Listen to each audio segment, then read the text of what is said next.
गायिका उजाला यादव। ई हमार एक बिरहा रामायण से प्रस्तुत बा। हमरा गुरुजी के कंपनी से जात बा PL म्यूजिक। आप लोग हमारा बिरहा के सुनी हैं, अपन आशीर्वाद दी हैं और शेयर करी हैं और कमेंट करी हैं। कमेंट में बताई हैं ये बिरहा आप लोगन के कैसन लागल। 4 लाइन भूमिका बा मास्टर साहब।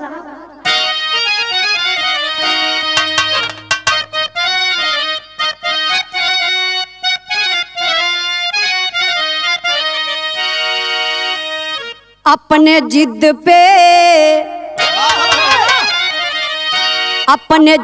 पे कभी भी अड़ो तुम नहीं, जिद से सिद्ध होता पतन साथियों। अपने अनमोल बोली से जग जीत लो, ना किसी से रखो तुम जलन साथियों। करके लंका फतह राम आए अवध, बात कहने लगी राम से है सिया। एक मनौती में मानी हरण जब हुआ, वह मनौती अभी भी है बाकी पिया।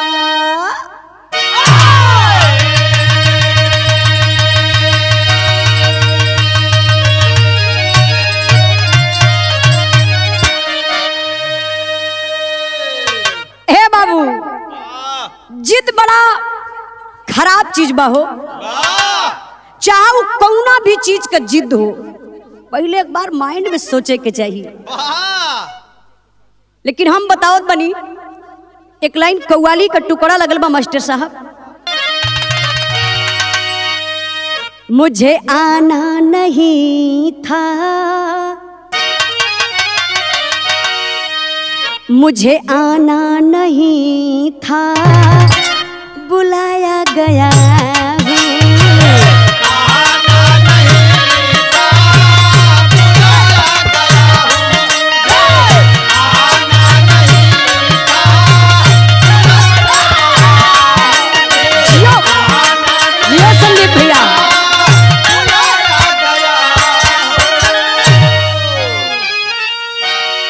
मुझे आना नहीं था, बुलाया गया हूँ।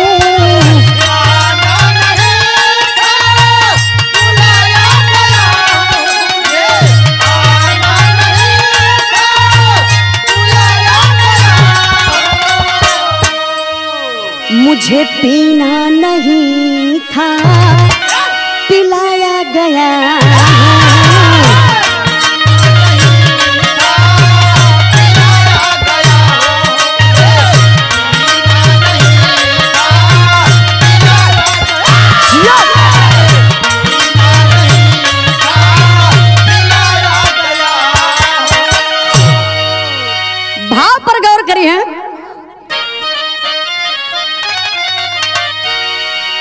कभी दिल किसी का, कभी दिल किसी का दुखाना बुरा है।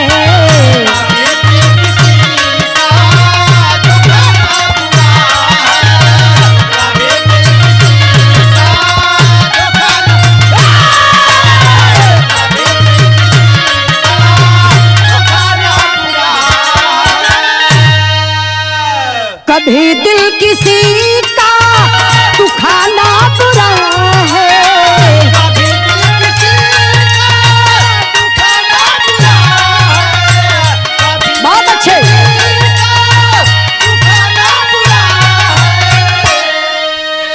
भरोसे पे खंजर, भरोसे पे खंजर चुभाना बुरा है।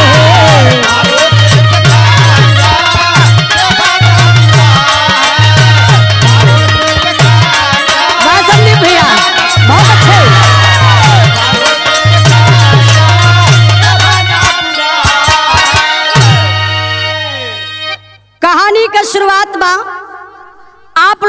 कहानी पर गौर करी, कहानी कहां से कैसे लिखल गई। मास्टर साहब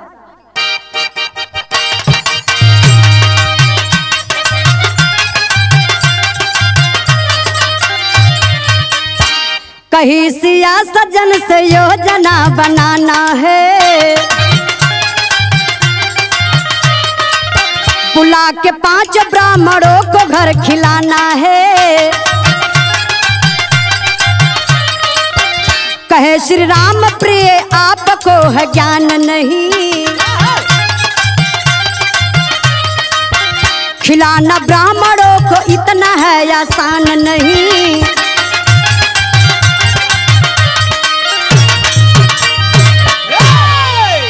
ए भैया बात तो इस समय का बा जौने समय भगवान रामचंद्र जी के वनवास भयल, लेकिन सीता माता जी के वनवास ना भइल रहल, लक्ष्मण जी के वनवास ना भइल रहल।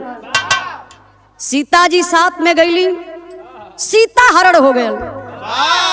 और जब सीता हरण भयल तो लंका नगरी में बार बार सीता जी पश्चाताप करें बाबू, एक ठे मनौती मान दली काली अगर सुरक्षित अपने अयोध्या नगरी में चल जाई तो 5 गो ब्राह्मण बुला के अपने दरवाजे पर भोजन कराई। जब सुरक्षित अपने अयोध्या नगरी में अली सीता जी तो भगवान राम से कहली कि स्वामी जी हम तो भुलाए गलली है, आज हमारे अचानक याद आयल है, हम जौने समय लंका नगरी में रहली देखे मनौती मनले रहली कि 5 ब्राह्मण बुला के अपने दरवाजे पर भोजन कराई।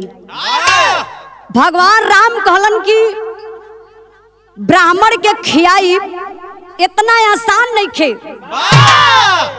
तू ये चक्कर में मत पड़ा कि सीता जी कहे के माने जात न। हाँ हाँ गीत लगल बा मास्टर साहब।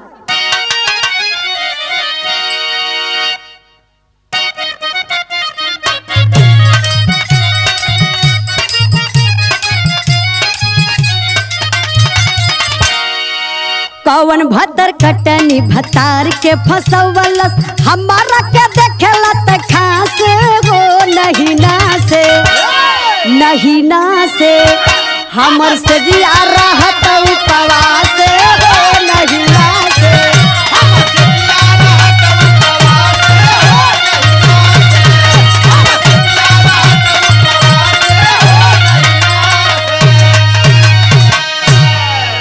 अच्छा तब में हरारू जाते ऐसे नहीं इंद्राज भैया, जौने मर्दे का कमजोर नस पकड़ ली है ना वो मर्दे का जिंदगी चौपट हो जाले। चौपट इनकर वाली पकड़ ले हो, हमार वाली ना संदीप वाली।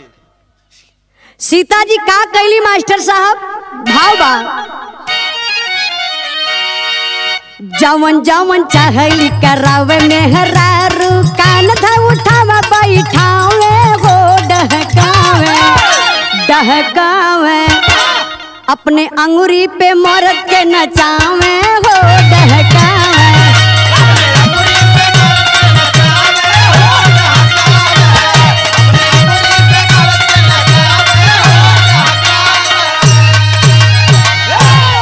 भगवान श्रृंगी ऋषि के द्वारे चली भइले हो,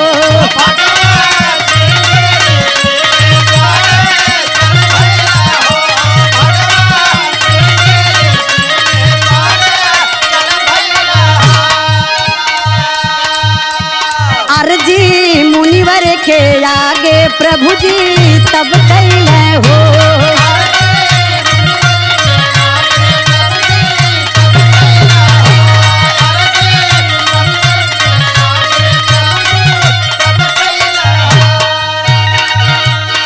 सिया महारानी तो के नेवता पठवली, सिया महारानी तो के नेवता पठवली, खाए खाती घरवा बोलावे हो डहकावे डहकावे, सिया रची रची भोजन बनावे हो डहकावे।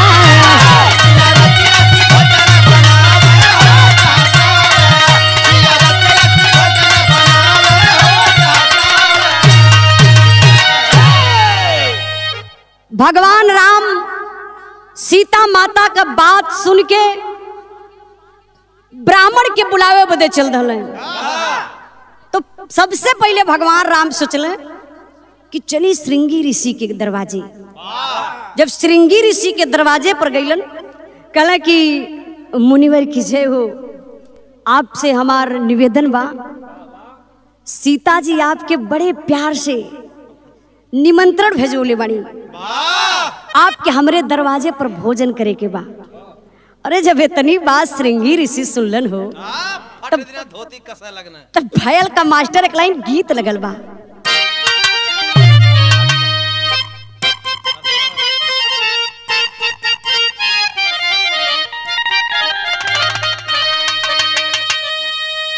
पहले लोग बतावे जब बारात आज जब बिहान का जब विदाई होखे लगे, खिचड़ी का खवल हो, नटनागर लोग हाँ 2-4 गो नट्ठी ना जाए तो मंगला जानत हुआ ये गोड़ समझे को पकड़ ले, धीरे धीरे ऊपर पढ़ावा।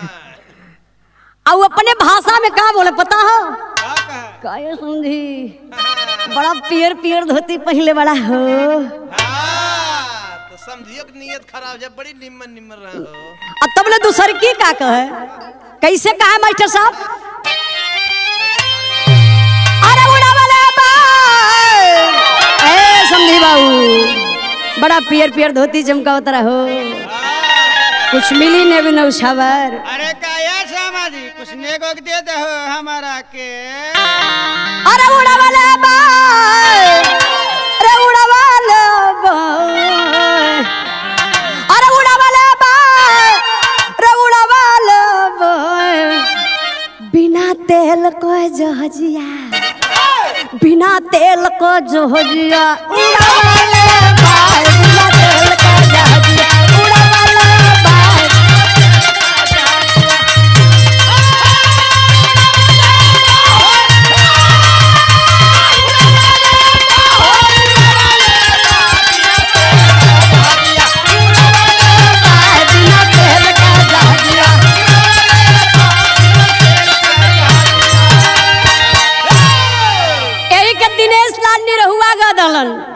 होली गीत हो गई नहीं। अरे हजार गारी ए बबुआ, अरे हजार गारी रे हजार गारी, अरे हजार गारी रे हजार गारी, रंगा फेंकबा त देव हजार गारी, रंगा फेंकबा त देव।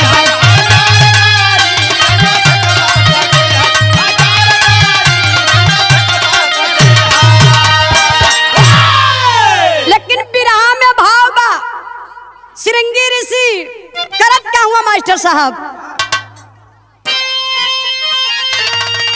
अरे झुमत चलला, अरे झुमत चलला हो, झुमत चलला, नेवता पाक नेवता हरी, नेवता पाक नेवता हरी, झुमत चलला।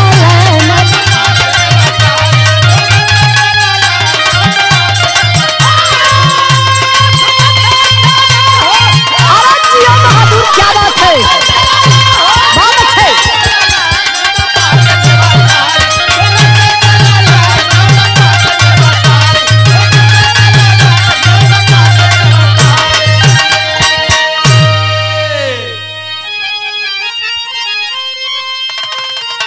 धन भाग मुनि गईले दुआरा पे आई, अखनवा खियाई के बनिया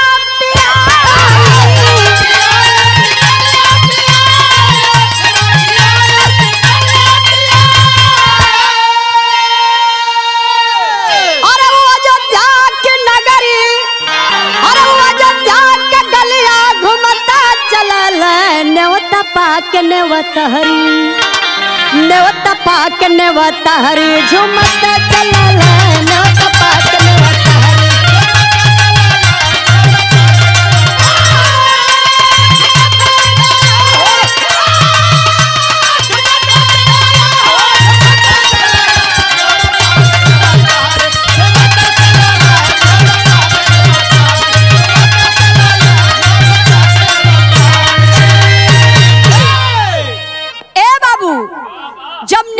मिलन मिल गयल तो क्यों काहे के रुकी। वाह बारे खुशी में सब झूमत बा, लेकिन श्रृंगी ऋषि पहले अकेले गईले, सीता जी के दरवाजे पर बैठ गईले। वाह सीता जी के खुशी अपार बा, तो करत काही मास्टर साहब तेरी का लाइन हो।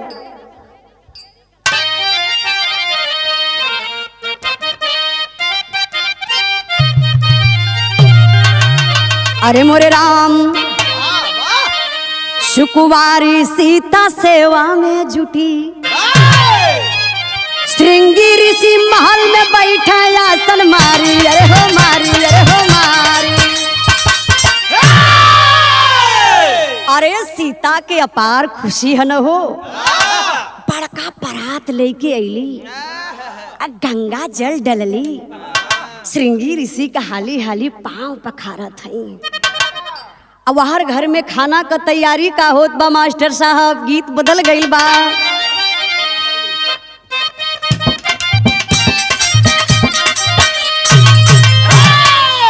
कौने कारण धनिया मोर यतना हो गईलू कमजोर,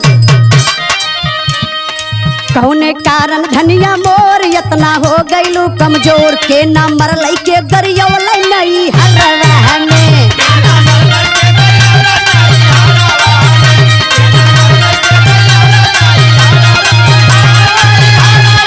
अरे जियो मालिक क्या बात है, के ना मरलई के गरियौलै नहीं हरवा में।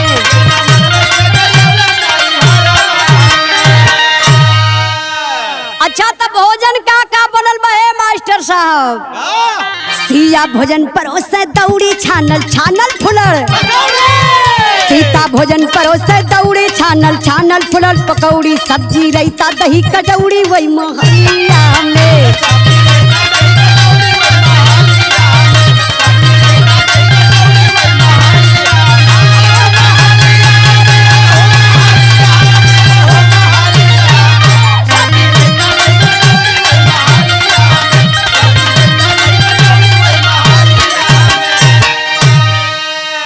परोरा कटहर के रसदार कलौजी बनल जाए के, परोरा कटहर के रसदार कलौजी बनल जाए के, दार चटनी आमे के अचार वही मोहल्ला में।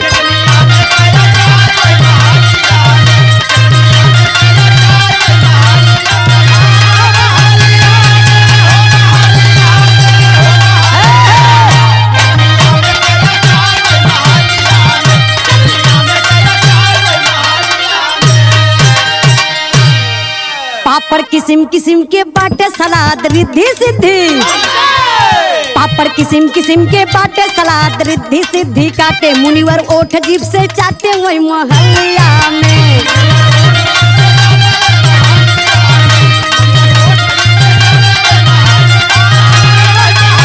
क्या बात है, मुनिवर ओठ जीभ से चाटे वही मोहल्ला में।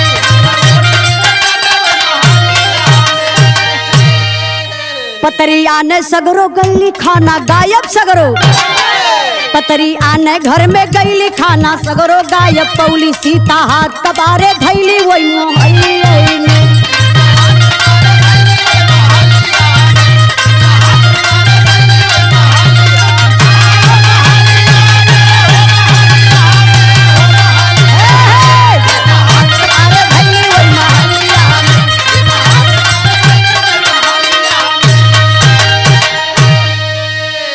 अरे बाप रे बाप, जब सीता लियाई के परात का परात चावल, परात का परात पापड़, परात का परात ये होत बस सब्जी। कलौजी एकदम नंबर। अरे बाप रे बाप, देखते खाना कने मिजाज गरम हो गए मुनिवर का।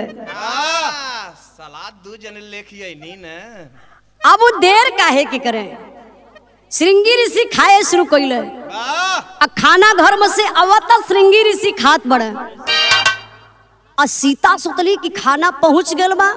अब पतरी लिया के रखी खाना परोसी, और जैसे ही सीता जी गईली अंदर पतरी आने बदे, हर पोजीशन खाना कब का बा, पूरा खाना गायब।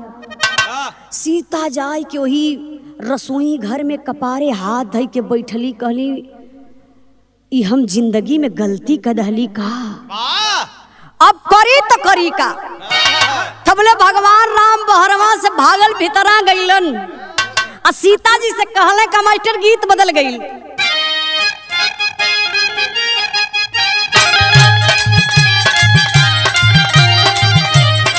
काल पे लाल गुलाल मलबहम, काल पे लाल गुलाल मलबहम, नथिया झुलनी टूटी ना, ऐसा रंग लगाई सवर को के लगवले छूटी ना।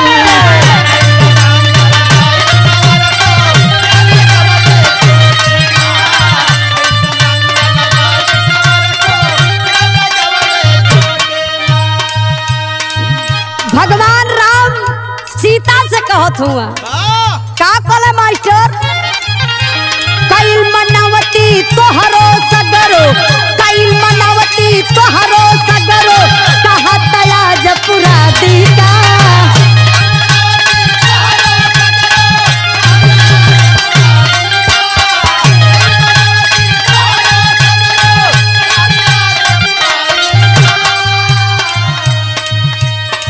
कईल मनवती तोहरो सगरो, कईल मनवती तोहरो सगरो, कहा तया जपुरा दीका।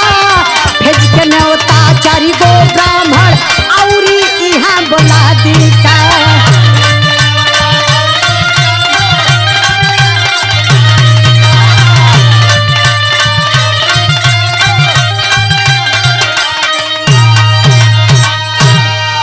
दुनिया में भगवान के दर्जा दिहल जला मेहमान के।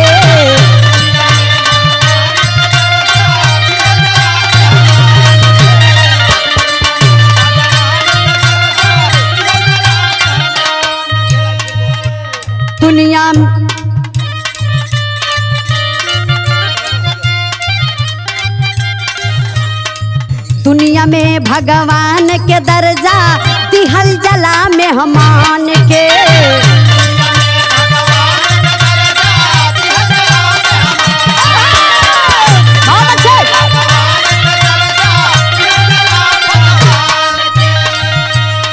कौनो मनवती मानल जाला मरद के बतिया मान के।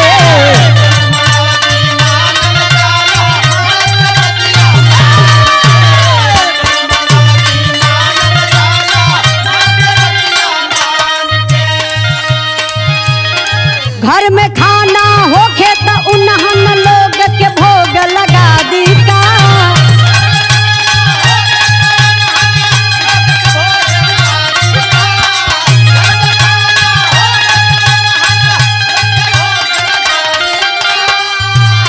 भेज के न्योता चारि गो ब्राह्मण औरी इहाँ बोला दी का।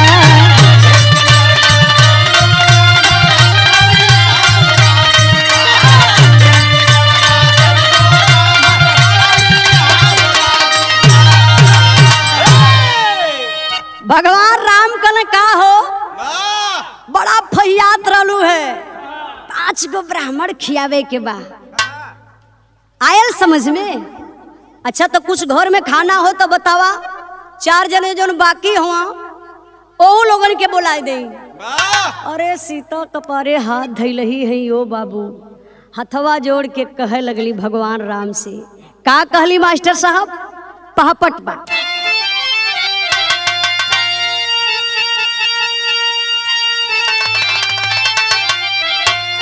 अरे कासिया जन जी अरा मोरे जरावा हमारे स्वामी जी, जरले पर तू नीमक जनी गिरावा हमारे स्वामी जी।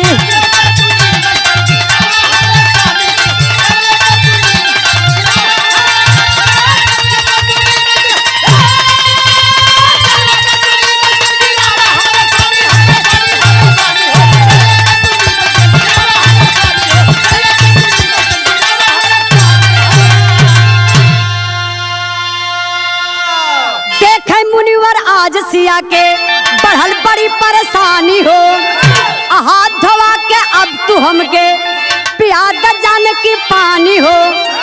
अरे यायल संकट कैसे दूर भगावा हमारे स्वामी जी। अब पानी खाती इनके आज मनावा हमारे स्वामी जी।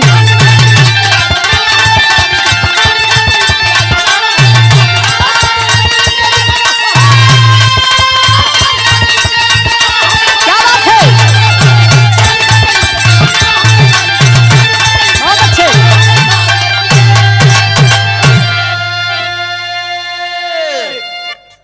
भगवान राम खले का हो आए गल तोरे समझ में। सीता जी कहली प्रभु जी क्षमा कर दई, हमके ही ना मालूम रहल कि ऐसन स्थिति हमार हो जाई। हम तो मनौती मनली अपने सेफ्टी खातिर, और तबले बहरिया से आवाज होत बा। सीता जी कहली ए प्रभु जी अरे यार का झंझट छोड़ा, हऊ देखा बहरे से आवाज होत बा। मुनिवर पियासल हुआ, उनके पानी चाहता। अभी कैसे इज्जत बची हमके पता है ना बा। इतना जे खाना खा गल तो कितना पानी पी। समरसेबुल का पाइप मुंह में ठेल देवे के चाहत रहल। तोहरे कमी रहल, वो जो तोहाँ जाए के चाहत रहल। तब भगवान राम ध्यान धैलन बाबू। तब भयल का मास्टर साहब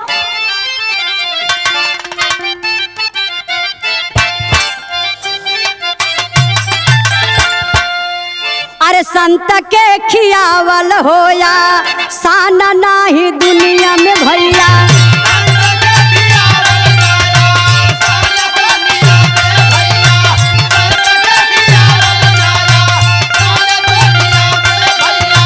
हो जइहा नाराज राजा सोच भगवान।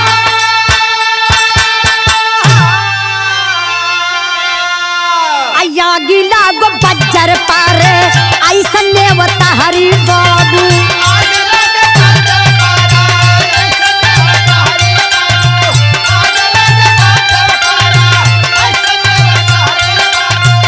अपना मनौती मानव सुन श्रीमान। अब देई के ध्यान श्री राम जब देखल भैया।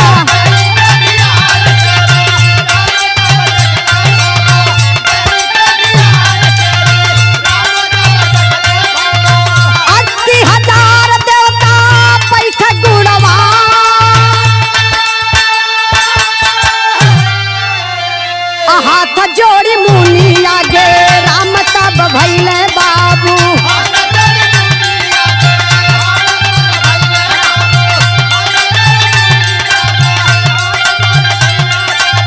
हम हन दया करा कृपा निधान।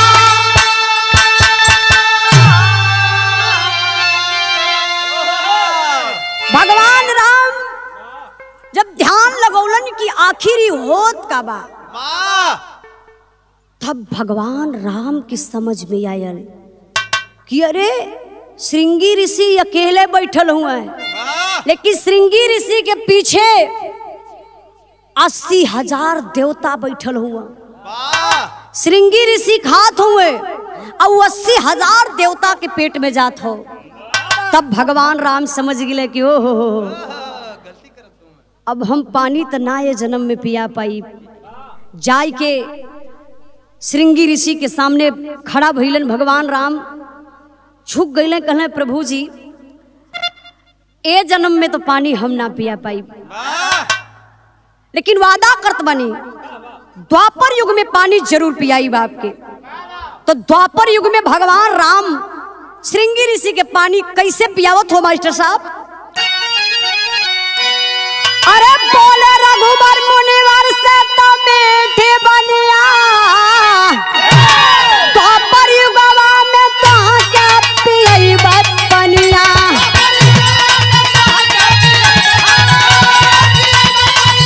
बहुत चंदू चाचा, बहुत अच्छा।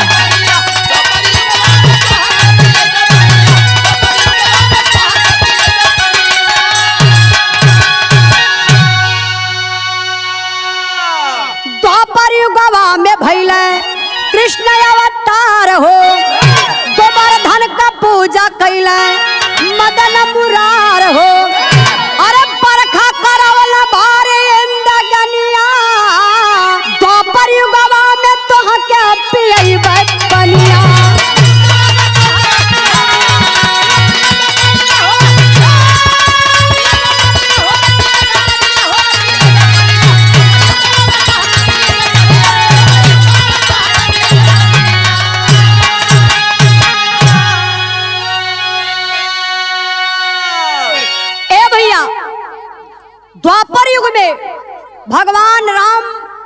कृष्ण का अवतार लहलन। वाह अपने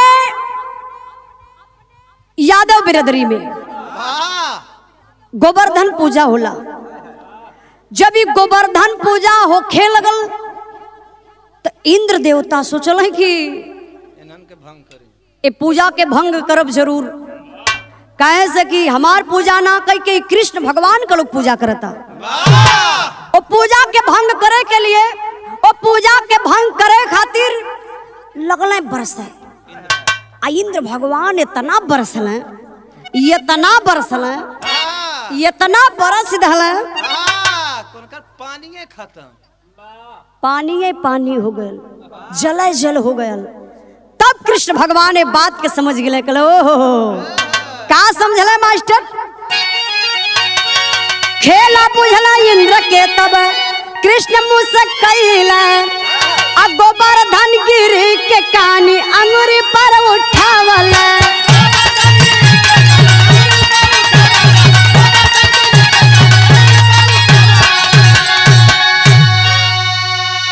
अरे पूजा भयल, अरे पूजा भयल पूरा कटल परसनिया, द्वापर युगवा में तोहा के पियई बचपनिया।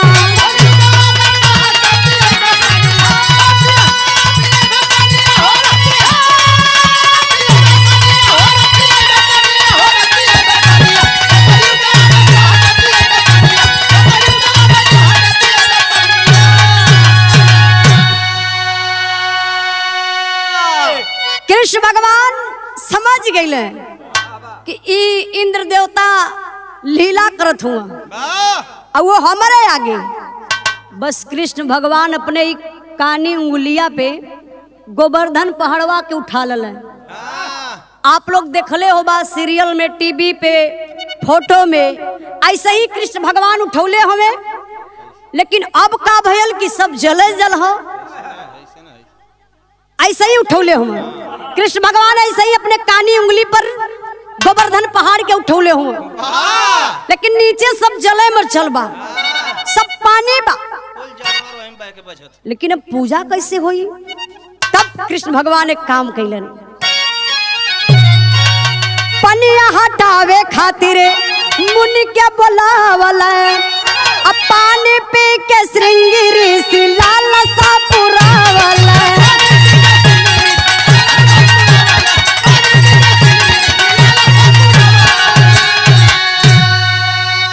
अरे काशीदास के पूजा करल हिरनिया,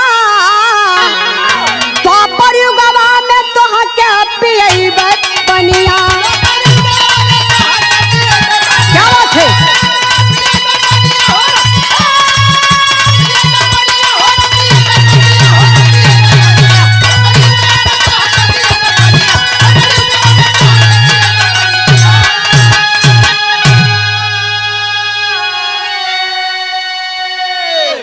कृष्ण भगवान गोवर्धन पहाड़ के अपने उंगली पर उठौले बटन, लेकिन सब लोग परेशान बा, सब जलल जल बा।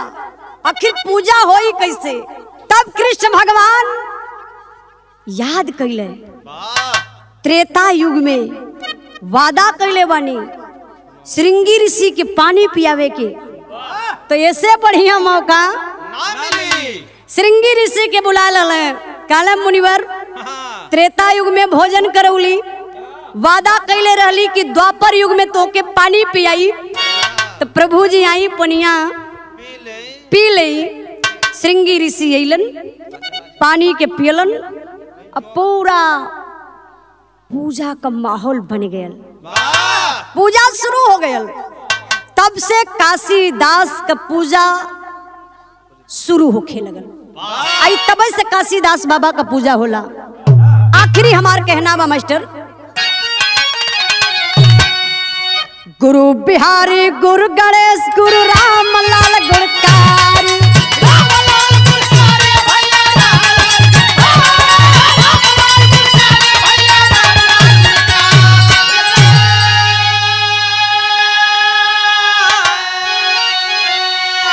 स्वर्ग गए चंद्रिका कभी बच्चन जी मन पूजा।